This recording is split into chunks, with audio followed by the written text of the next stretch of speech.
Welcome back to my another blog. আজ রবিবার, আজকে তো বিরিয়ানি খাবো। তো সকাল সকাল বেরিয়েছিলাম, অ্যাকচুয়ালি বেরাইনি, পাশের বাড়ির একটা দাদা আছে যে বাজারে যাচ্ছিল, তাকে বললাম একটু চিকেন নিয়ে আসতে, তো সে এনে দিয়েছে আমাকে চিকেনটা, সেটা আমি একটু বাদে ভাঙছি। এছাড়াও কড়াইশুটির কচুরি রয়েছে। আমার একটা বান্ধবী রয়েছে, ওর মামস আমার কাকিমা আমাকে মাঝে মধ্যে খাবার দাবার পাঠায়। তো আজ কড়াইশুটির কচুরি আর আলুর দম দিয়ে আমার ব্রেকফাস্ট স্টার্ট হচ্ছে। এছাড়াও আজকে বিরিয়ানি করব, সবকিছু নিয়ে আজকে বেশ মানে এক্সাইটমেন্টে আছি, কারণ অনেকদিন বাদে বাড়িতে বিরিয়ানি কষিয়ে রান্না করছি। বেশ মাঝখানে বেশ অনেকগুলো দিন বাড়িতে মাংস কষিয়ে রান্না করিনি, মাংস কষাতে বেশ ভালো লাগে, স্পেশালি চিকেন রান্নাতে মেনলি ভালো লাগে। মাটনটা আমি অতটা পারদর্শী নই। তো যাই হোক, আজকে আমি এরকম তো শুরু করছি, মিন্স কড়াইশুটি কচুরি আর আলুর দম দিয়ে তো আমার সকালটা শুরু হচ্ছে। এরপরে আস্তে আস্তে আর অনেক কিছু আছে।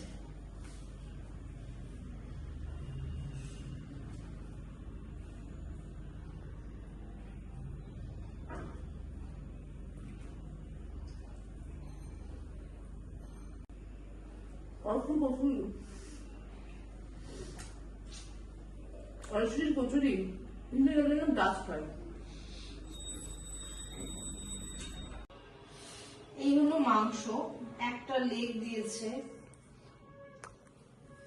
আর মাংসের পিসগুলো না এত ছোট করে দেয়, মানে কি বলবো। আর আমি এই জন্য আগের দিনকে মাংস আনতে গিয়ে না পিস করতে বলিনি, আমি বলছি বাড়িতে কি করে নেবো তন্দুরির দিনকে।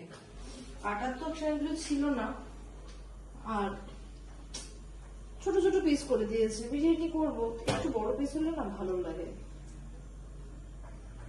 তাহলে কি দমে দেবো, তো এগুলো দিয়ে বেশিক্ষণ ধরে কষানোও যাবে না, গলে যাবে, বেশিক্ষণ দমে রাখলেও গলে যাবে। এই মাংসের পিস আমার মন মতো যেন হয়ই না, এই জন্য বাইরে ঠিক করেছি আর বাইরে থেকে আমি আর কাটিয়ে আনবো না, আর নিজে কাটবো।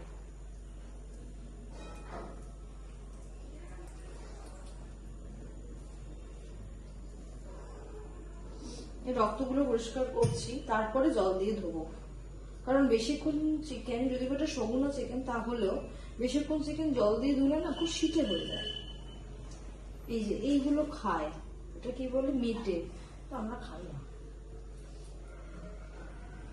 দেখা যাক কি করবো, একটু টেস্ট করে দেখবো, যদি ভালো লাগে ভালো, না ভালো লাগে ফেলে দেবো। এই পাশে তো আমার মাংসটা কমপ্লিট হয়ে গেছে, আর ওদিকে ভাতটা আমি সকালবেলায় দিয়ে ভিজিয়ে দিয়েছিলাম, আর তাতে একটুখানি নুন আর গোটা গরম মশলা দিয়েছি, দিয়ে ভাতটা একটু হোক, আর এই দিকে বাসনটা মেজে নিই, আমি দমে বসিয়ে চালিয়ে চলে যাবো। ততক্ষণ এগুলো মেজে ঘষে, আর ওই একটা দুধের মিশ্রণ তৈরি করতে হয় না, ওইটা করে নিতে হবে, ওইটা করা হয়নি। ওটা বাসনটা মেজে নিয়ে করছি, এই জায়গাটা পরিষ্কার করে নিয়ে একদম হয়ে গেছে। আর ওদিকে জামা কাপড়গুলো কাঁচা ছিল, সেগুলোও হয়ে গেছে। মাংসটা চাপিয়ে দিয়ে করেছে, অনেকটা টাইম লাগে তো মাংসটা সেদ্ধ হতে। সগুলো চিকেন তাও রান্না করতে, মানে জোগাড় যন্ত্র সমেত রান্না করতে 1 ঘন্টা টাইম লাগে আমার। টেক্সচারটা এরকম হয়েছে, কাশ্মীরি রেড মির্চ পাউডারটা আমি একটু কম দিয়েছি, আর যেমন করি সেইভাবেই চিকেনের বিষয়টা এসেছে। তৈরি করবো সেটা হলো এই যে গুঁড়ো দুধ। আমি মাঝখানে একদিন বিরিয়ানি করেছিলাম, সেদিন যদি তোমার ভিডিও ছাড়া হয়নি, সেদিনকে বিরিয়ানিতে আমি ঘি ছাড়াই বিরিয়ানি করেছিলাম। আজকেও সেমই করবো, ঘি ছাড়াই করবো। তার জন্য আমি গুঁড়ো দুধটা সবটাই নিলাম, কারণ এটা আমার একার নয়। আমি বিরিয়ানি, এই রোববারের বিরিয়ানিটা ওখানে একা খাই না, আমার একটা বান্ধবী আছে, ও আসবে। ভাতের জলটা এখনো পুরোপুরি ফোটেনি, জাস্ট গরম হয়েছে, এখান থেকে একটু জল নিয়ে নিচ্ছি। জলটাতে একটু নুনও থাকে আর টেস্টও ভালো হয়। জাস্ট একটুখানি আমি পাতলা করে নিচ্ছি। এর মধ্যে এখনো গোলাপ জল পড়বে, কেওড়া জল পড়বে। পরে কেওড়া জলে না খুব মুখ মেলে দেয়, অল্প দিই, তাও 1 চিলি মতো দেবো। আর 2 চিপি দিচ্ছি গোলাপ জল, সরি এটা চামচ, একটা ব্যাস এনাফ। আর দেব একটু এসেন্স, যেটা আমি আঙুল তুলতে পারি না, যেটা আমি এইভাবে কাঁচি দিয়ে একটু এগিয়ে দিলাম, তারপরে দিচ্ছি 3-4 ফোঁটা মতো।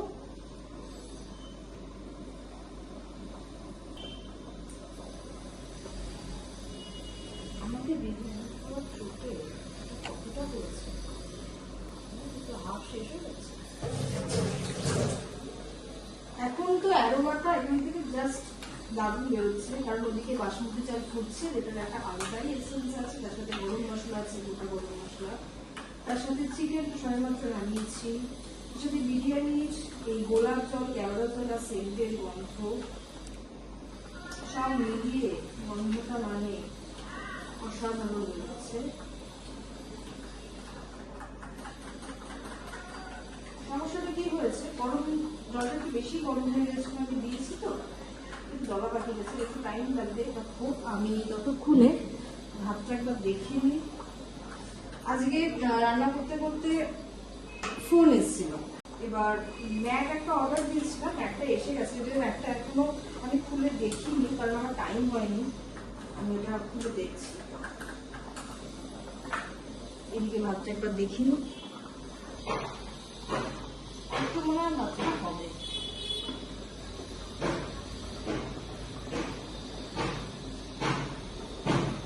একটু হবে, 50% মতো সেদ্ধ হয়েছে, আর একটুখানি হবে, নামিয়ে নেব। আর এটাও একটুখানি অল্প করে পাকিয়ে ফেলেছি।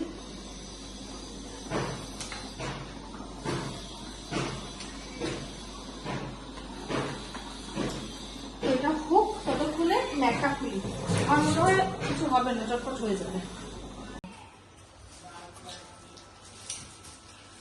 এবার হচ্ছে আনবক্সিং আমার ম্যাকটা।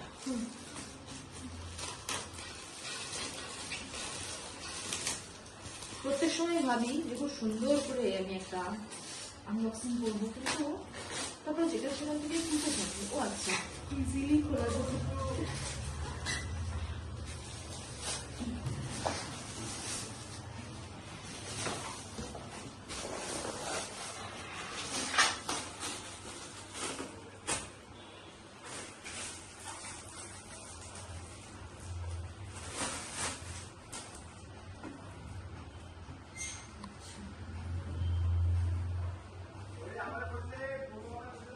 কোম্পানির নাম হচ্ছে বোল্ড ফিট।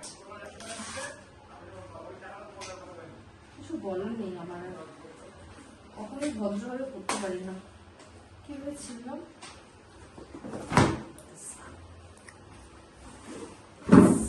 এটা 6 mm এর। ও ঠিকভাবে কষ্ট, ঠিকভাবে বোল্ড ফিট।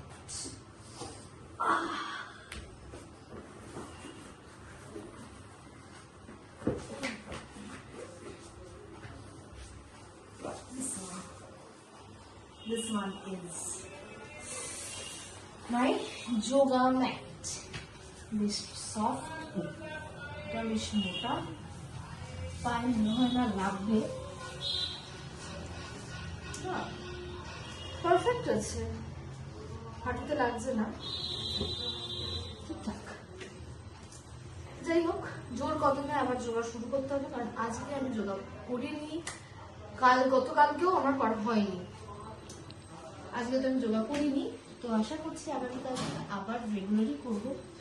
তাহলে তো আমার যোগা ম্যাডাম আমাকে ঘাট দিয়েই করাবে না, আমার নিজের উপর ভরসা না থাকলে ওনার উপর আমার অনেক আস্থা আছে। যাই হোক, যোগা ম্যাটটা তার কথাতেই কেনা।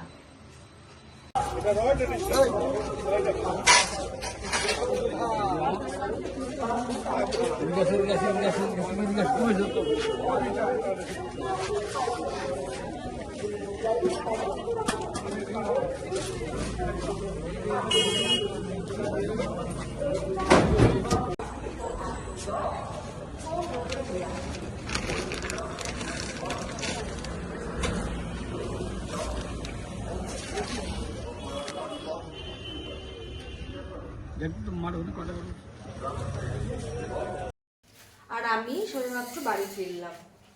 আগে সন্ধ্যাটা দেব, তারপর আমি দেখাবো কি কি জিনিস, মানে অ্যাকচুয়ালি কালকে আমি সকালে ব্রহ্ম মুহূর্ত হয়তো হবে না, যাই হোক তো কালকে সকালে আমি বাবাকে প্রতিষ্ঠা করব। আমার তো সিংহাসনে বাবা নেই, তো বাবাকে আজকে আনতে গিয়েছিলাম, কারণ কালকে প্রতিষ্ঠা করব, কালকে সোমবার আছে, প্রতিষ্ঠা করব। তো যে কারণে আজকে বাবাকে আনতে গিয়েছিলাম, বেশ লেট হয়ে গেছে, এখন প্রায় 8টার মতো বাজতে যায়। আমি আগে সন্ধ্যাটা দিয়ে নিই, তারপরে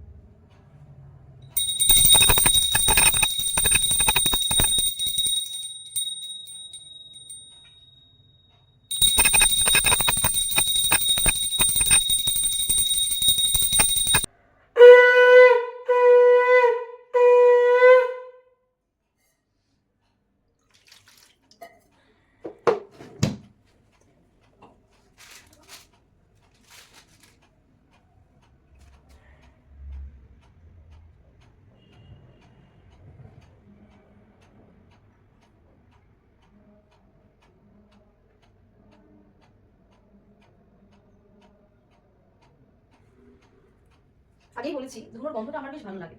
মাঝখানে অতিরিক্ত শীতের কারণে যখন দরজা জানলা একদম খুলছিলাম না, সব আটকাট বন্ধ, তখন ধুনো দেওয়াটা আমি একটু স্কিপ করছিলাম, কারণ ধুনো দিলে অটোমেটিক্যালি ঘরে অনেক ধোঁয়া হবে, কিন্তু আমি দরজা খুলতে পারছি না, তার থেকে বেটার কয়েকদিনের জন্য নয় ধুনো দেওয়াটা বন্ধ রাখো। তো এখন তো আবার মোটামুটি গরম করতে শুরু করেছে, ঠান্ডাটা অনেক কম, গরম করেছে কথাটা ভুল হবে, কিন্তু ঠান্ডাটা তো কমে গেছে, একটা দরজাটা খুলে রাখা যায়, যদিও এখনো দরজাটা বন্ধ, আমি একটু খুলে দিচ্ছি।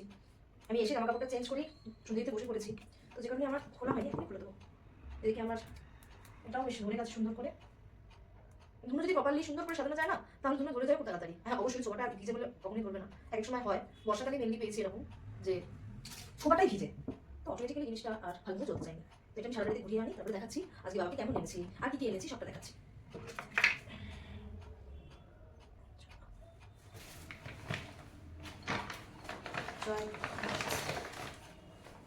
এই যে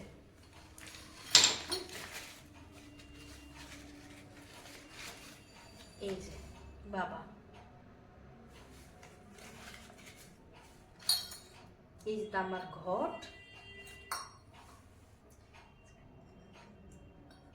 বাবার গলার সাপ, তার সাথে ত্রিশূল, তার সাথে নন্দী মহারাজ, এই যে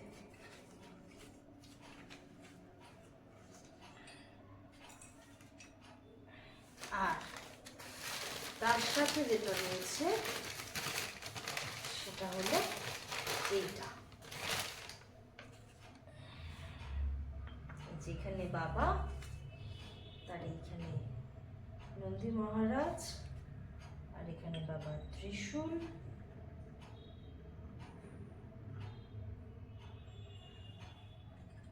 আর এই হলো একটা তামার ঘটি।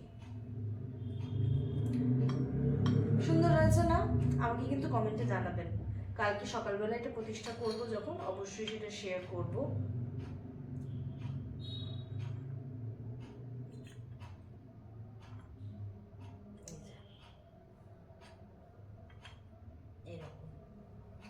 বা ত্রিশূলটাকে আমি বাইরেও বসাতে পারি।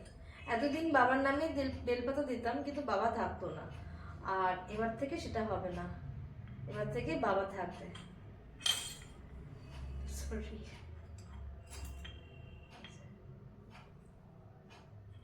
ত্রিশূল সবসময় বাবার থেকে মানে বড় হবে, যে কারণে এটা একটু বড়, এটা আমি ওখানে মাটিতে বসাবো। ত্রিশূল সবসময় বাবার ডান দিকে থাকে, যে কারণে এটা আমি ডান দিকেই সেট করবো, এটা এখানে রাখবো না, এই সাইডেই সেট করবো। এই তো আমার ঘটি। গোছগাছ করে নিই। আজকে রাতের ডিনারে তো সকালে বিরিয়ানি আছে, সেটাই চলবে, একটু গরম করতে হবে। দেন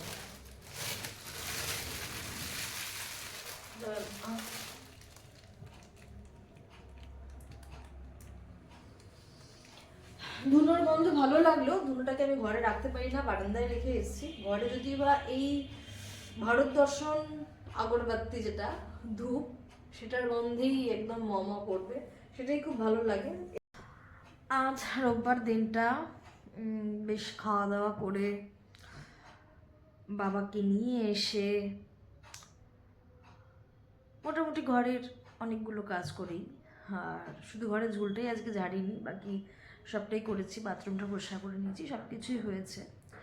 সব কিছু করে আমার সব কিছুভাবেই ভালোভাবে আমার দিনটা কেটে গেছে। তো এখন আমার বেড টাইম স্টার্ট, আর আমার মশারি খাটানো হয়ে গেছে, সেটা দেখে বুঝতেই পারছেন। তো আজকের ভিডিওটা এই অবধি। আবার দেখা হচ্ছে কাল আর একটা নতুন ভিডিও নিয়ে, আর একটা নতুন ব্লগ নিয়ে, আর একটা নতুন দিন নিয়ে। ততক্ষণ সুস্থ থাকবেন, ভালো থাকবেন, হেলদি থাকবেন, আর আমার সঙ্গে থাকবেন।